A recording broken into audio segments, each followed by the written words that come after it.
इस तस्वीर को बड़े गौर से देखें। कुछ दिन पहले 2023 में सिंगर्स के लिए ये बहुत बड़ा अवार्ड शो हुआ। हॉलीवुड में इसको ग्रैमी अवार्ड शो कहते हैं। इस बार इस अवार्ड शो में कुछ ऐसा हुआ कि सारी दुनिया में तशवीश पैदा हुई कि यार ये क्या हो रहा है। पहले तो ये सारे काम हिडन होते थे, छुप कर होते थे, अचानक से जाहिर करके दिखाने का क्या मतलब है। अब इससे पहले कि मैं आपको ये बताऊं कि 2023 के ग्रैमी अवार्ड शो में खुलेआम शैतान की पूजा क्यों की गई, सबसे पहले ये देखें कि आखिर इस शो में हुआ क्या। तो जनाब सैम स्मिथ और किम पेट्रस ने अपने गाने अनहोली, जिसका उर्दू में मतलब बनता है नापाक, इस गाने पर परफॉर्मेंस दी। वैसे तो ये गाना मॉडर्न एनवायरनमेंट के मुताबिक डिजाइन किया गया है, लेकिन मेरे मुताबिक हॉलीवुड की हिस्ट्री में ये गाना मोस्ट शैतानी तरीन गाना है। गलीज तरीन इसके लिरिक्स हैं, हत्ता कि मैं इस गाने के लिरिक्स का मतलब भी आपसे शेयर नहीं कर सकता, इतना गलीज तरीन है। और इस गाने को सारी दुनिया में पजीराई मिली। इस गाने को ग्रैमी अवार्ड्स में कंप्लीट शैतानी अंदाज में पेश किया गया। इस वाकया पर दो चीजें काबिल गौर थी, एक कलर थीम, दूसरा जिस अंदाज में वहां परफॉर्म किया गया। ये रेड कलर बहुत अहमियत का हामिल है। इस कलर को लोटा वोल्कोवा ने यूज किया। इसके बाद इस मॉडल को देखे। इसके अलावा काइली जेनर ने अपनी एड वीडियो में बहुत ही गलीज अंदाज में यूज किया। इसके बाद सैम स्मिथ ने भी इस कलर को इसीलिए यूज किया कि शैतानी दुनिया में इस कलर की बहुत अहमियत है। ये टॉप मल्टी बिलियनर मॉडल्स कोई शौकिया रेड कलर इस्तेमाल नहीं करती। शैतानी दुनिया में इस कलर को स्पेशल रिचुअल्स के लिए इस्तेमाल किया जाता है। शैतान और झूठे खुदाओं को होमेज पे करने के लिए इस्तेमाल किया जाता है। इसलिए सैम स्मिथ ने सोच समझ कर ये कलर इस्तेमाल किया। पुराने वक्तों में जब शैतानी खुदा बाल को नए बच्चे की कुर्बानी पेश की जाती थी, उस वक्त भी इसी कलर को स्पेशली यूज किया जाता था। इस बाल पर भी मैं डिटेल वीडियो बना चुका हूँ, लिंक डिस्क्रिप्शन में है, जाकर देख सकते हैं। इसके बाद जिस तरह शैतानी अंदाज में डांस किया गया, ये वो स्पेशल रिचुअल है जिसको पहले खुफिया मीटिंग्स में शैतान को कुर्बानी पेश करने से पहले परफॉर्म किया जाता रहा है। लेकिन यही बात तो इस दफा मुख्तलिफ थी। इस बार ये सब ओपनली खुलकर दिन दहाड़े सारी दुनिया के सामने किया गया और कोई भी कुछ ना कर सका। इस पर भी मैं डिटेल वीडियो बना चुका हूं कि ये रिचुअल्स कहां होते हैं और कैसे होते हैं। लिंक डिस्क्रिप्शन में है, वो आप जाकर देख सकते हैं। अच्छा, ये जो भी हुआ और जैसे भी हुआ, ये क्यों हुआ, इस बात को समझिए। एज पर माई रिसर्च ये मैसेज तमाम शैतानी करिंदों को पहुंचा दिया गया है, जिसमें दुनिया के बड़े बड़े पॉलिसी मेकर शामिल हैं, गवर्नमेंट ऑफिशियल्स शामिल हैं, एक्टर्स एक्ट्रेसेस, बड़े बड़े बिजनेसमैन शामिल हैं और हर उन सबको जो किसी भी लिहाज से अवाम को इन्फ्लुएंस कर सकते हैं। ये मैसेज, ये पैगाम पहुंचाया जा चुका है कि we are in the end game now, यानी इस दुनिया का वक्त अब बहुत ज्यादा आखिरी वक्त के करीब आ चुका है। सो अब सब कुछ ओपनली करो, खुल्लम खुला करो। अब वो वक्त आ चुका है कि हमारी जिंदगियों को शैतानी ताकतें अपने कंट्रोल में कर चुकी हैं। कोई गवर्नमेंट कुछ नहीं कर सकती, कोई इदारा कुछ नहीं कर सकता, कोई मजहब कुछ नहीं कर सकता। हाँ, मुसलमान इस निजाम के लिए सबसे बड़ी रुकावट थे, लेकिन मुसलमान भी अब इनके शिकंजे में पकड़े जा चुके हैं। सो इनके लिए अब रास्ता साफ है। ये स्पीड से काम कर रहे हैं। ये फैशन देखें और दुनिया में इस बात की चर्चा को देखें कि मर्द मर्द से शादी कर सकता है और औरत औरत से। इसके अलावा जैसा कि कॉमसेट यूनिवर्सिटी इस्लामाबाद में हुआ कि टीचर ने स्टूडेंट्स को भाई बहन के नाजायज ताल्लुकात पर मजमून लिखने को कहा कि ऐसा मजमून लिखो कि जो भाई बहन ने अकेले में किया, इसके बारे में स्टूडेंट्स का क्या ख्याल है। ये तो चंद मिसालें हैं जो मैंने पेश की हैं। इन बातों से आप अंदाजा लगा सकते हैं कि कोई ताकत तो है ना जिसने दुनिया के तमाम मुल्कों की गवर्नमेंट्स को मजबूर कर दिया है कि खबरदार, अगर किसी गवर्नमेंट ने LGBT या मर्द की मर्द से और औरत की औरत से शादी के हक में बात करने वालों पर एक्शन लिया, तो बस थोड़ा सा दिमाग इस्तेमाल करे कि क्या हुकूमत के इख्तियार में नहीं है कि वो गलत कामों को या उन कामों के हक में निकलने वालों को रोक सके। ऑब्वियसली गवर्नमेंट्स के इख्तियार में है, लेकिन क्या ये रोक रही हैं? बिल्कुल नहीं। कोई ऐसी ताकत है जो इनके गले दबोचे हुए है कि गवर्नमेंट्स कुछ भी नहीं कर पा रही। वो ताकत कौन है? जो भी है बहुत ताकतवर है। आई नो अभी भी थोड़ा सा इन शैतानी ताकतों के लिए मसला है और ये भी हो सकता है कि हमारे वाली जनरेशन इन सारे कामों को एक्सेप्ट ना करे। लेकिन मेरे भाई, किसने कहा कि शैतान ये सब कुछ हमारी जनरेशन के लिए कर रहा है? शैतान को इस बात का बाखूबी पता है कि ये जनरेशन इन बातों को एक्सेप्ट नहीं करेगी। शैतान जो भी काम कर रहा है वो हमारे आने वाली जनरेशन के लिए कर रहा है। शैतान कभी शॉर्ट टर्म प्लानिंग नहीं करता, शैतान लॉन्ग टर्म प्लानिंग करता है। शैतान जानता है कि आज से मैं जो काम सामने लाऊंगा वो ये जनरेशन ना सही, इसके बाद वाली ना सही, जो उसके बाद वाली होगी वो ज्यादा तादाद में एक्सेप्ट करेगी। शैतान स्लोली स्लोली ये काम करता है। इस बात को समझने के लिए मैं आपको हजरत शीत अलैहिस्सलाम के दौर में ले जाता हूँ, जो हजरत आदम के बेटे और दूसरे नबी थे। हबील और कबील के वाक़े के बाद अल्लाह ने हजरत आदम अलैहिस्सलाम को हजरत शीत अलैहिस्सलाम से नवाजा, जो कि हजरत आदम अलैहिस्सलाम के बाद पैगंबर बने। हजरत शीत अलैहिस्सलाम ने अल्लाह के अहकामात के मुताबिक हर चीज को संभाला, लेकिन शैतान हमेशा मनसूबा बंदी में रहा। काबिल ने, जो कि बहुत ज्यादा एरोगेंट था, हाबील को कत्ल करने और हजरत शीत अलैहिस्सलाम के पैगंबर बनने के बाद ये फैसला किया कि वो अब कहीं दूर जाकर अपनी नस्ल को बढ़ाएगा। सो उसने अलहदा से अपनी जिंदगी का आगाज किया। जबकि हजरत शीत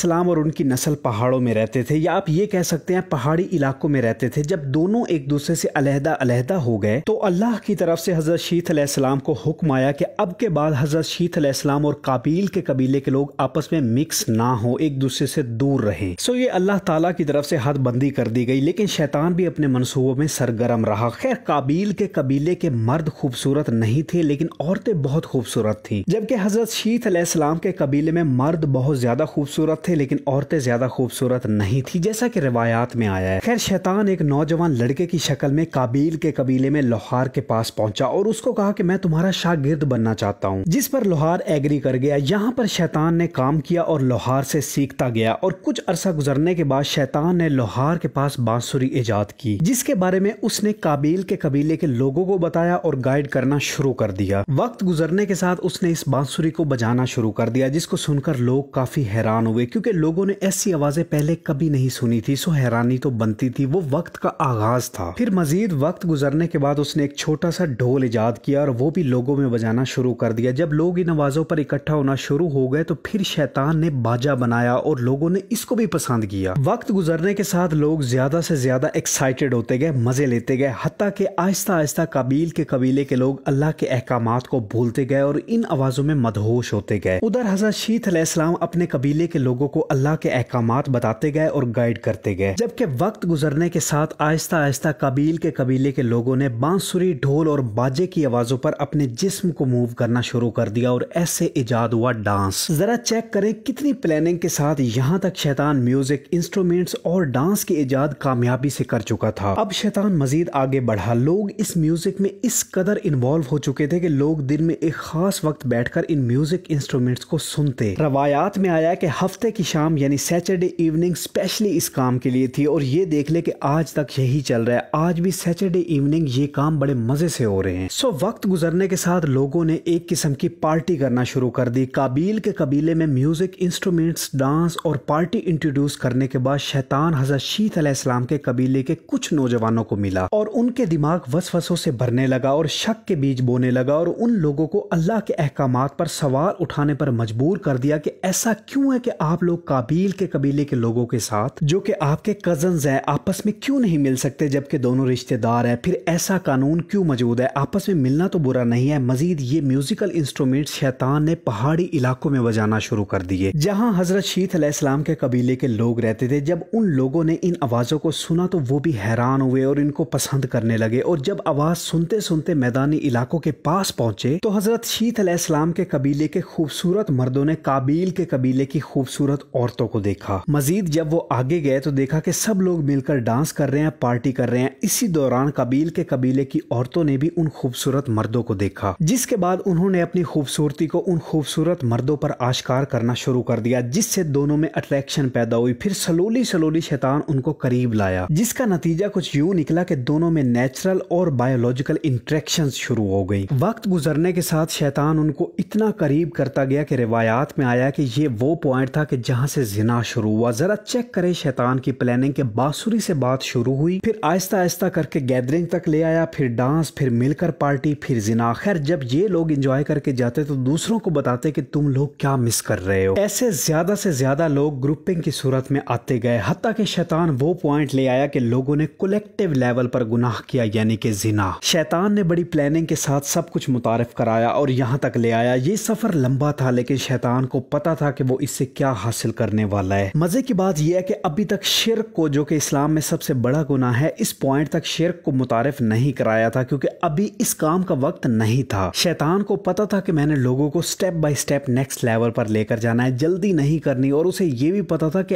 अभी ये बहुत जल्दी कदम होगा, सो अभी नहीं, बिट बाय बिट सब कुछ लेकर चलूंगा। सो शैतान की प्लानिंग लॉन्ग टर्म होती है, शॉर्ट टर्म नहीं। उम्मीद करता हूं कि आपको समझ आ रही होगी कि इस टाइम मार्केट में जो भी हो रहा है वो हमारे लिए भी है, लेकिन मेजर टारगेट हमारी आने वाली जनरेशन है, क्योंकि शैतान को पता है कि चलो ये जनरेशन नहीं तो आने वाली दूसरी या तीसरी जनरेशन वो सब कुछ एक्सेप्ट करेगी जिसको हम एक्सेप्ट नहीं कर रहे, यानी ये जनरेशन एक्सेप्ट नहीं कर रही। मजीद एक और बात नोट करें कि हमारे मुआशरे में आजकल पॉडकास्ट का बड़ा ट्रेंड चल रहा है, जिसको कुछ ऐसे लोग चला रहे हैं जो किसी खास मकसद पर हैं। कुछ अच्छे पॉडकास्टर भी है, लेकिन वो बहुत कम तादाद में हैं। आप जिस किसी को भी औरत के पर्दे पर, हिजाब पर, नमाज पर पॉडकास्ट करते सुने तो ये जरूर देख लें कि वो इस्लाम के हक में पॉडकास्ट कर रहा है या मुखालफत में। जहां भी आपको थोड़ी सी भी मुखालफत नजर आए या फिर उस पॉडकास्ट में कोई एक बंदा भी इस्लाम के मुखालिफ बात कर रहा हो और वो खुद को मुसलमान कहे, तो समझ लें कि ये पॉडकास्ट किसी मकसद के लिए हो रही है, हमारी ज़हन साजी के लिए हो रही है। फौरन ऐसे पॉडकास्टर को शटअप कॉल देनी है, क्योंकि इस्लाम से बढ़कर हमारे लिए और कुछ नहीं है। हम सच में बहुत नाजुक दौर से गुजर रहे हैं, इसको एहतियात से गुजारें, अपने ईमान मजबूत करें, क्योंकि आज नहीं तो कल हम सबको ये दुनिया छोड़नी है। किसी भी वक्त हमारा बुलावा आ सकता है, सो खुद को तैयार रखें, अल्लाह के करीब से करीब होते जाएं, फिरका वारियत से दूर रहें। मुसलमानों को तोड़ने का वाहिद हथियार फिरका परस्ती है, फिरका वारियत है। हम सबको इससे बाहर निकलकर एक मुसलमान बनना पड़ेगा, वरना जो ओपन ऐलान शैतान कर चुका है उसमें सबसे ज्यादा नुकसान हमारा होगा। उम्मीद है कि आप मेरी बातों को समझ रहे होंगे। तो बस मेरी आज की वीडियो में बस इतना ही था। आपसे गुजारिश है कि चैनल जरूर सब्सक्राइब करें। तो मिलते हैं किसी और वीडियो में। अपना बहुत ज्यादा ख्याल रखिएगा, तब तक के लिए खुदा हाफिज।